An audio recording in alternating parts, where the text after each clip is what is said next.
常常看韩剧的观众，一定对美式连锁潜艇堡品牌的疯狂置入不陌生。4年前，潜艇堡开始大量和韩剧合作，成功打进韩国市场。2年内门市已经暴增200家。另外，最新实境秀《Coffee Friends》播出后，位在济州岛的咖啡厅也跟着爆红，民众抢着当客人，制作单位还要发号码牌来控制人数。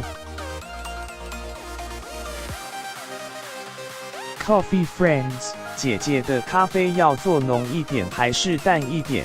淡一点吗？熟练制作咖啡，认真模样超帅气。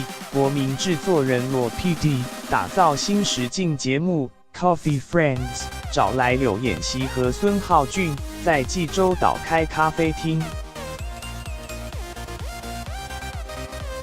Coffee Friends， 欢迎光临，欢迎光临。您几位姐姐？是11位吗？节目播出后，吸引大批民众抢着当客人，制作单位只好发号码牌来控制人数，店面更成了景点。除了喝咖啡，在韩国美式潜艇堡也是民众最爱。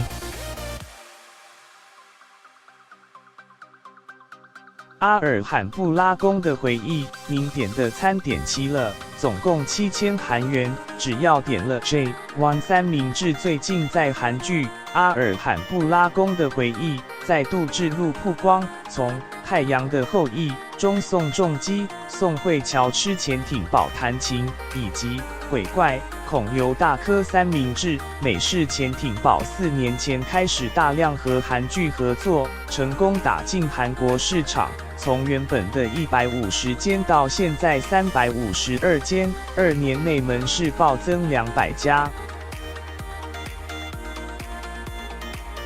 美式潜艇堡在约有 4.4 万家分店，美国近 2.7 万家是最大宗，亚洲部分大陆550家最多，在北京就有110多间，再来则是韩国近400间，日本275家，全台也有131间。虽然曾在90年代进军韩国，但宣告失败。重回韩国后，为了稳固当地消费者，便是透过韩剧置入，果然成功吸引女性客群。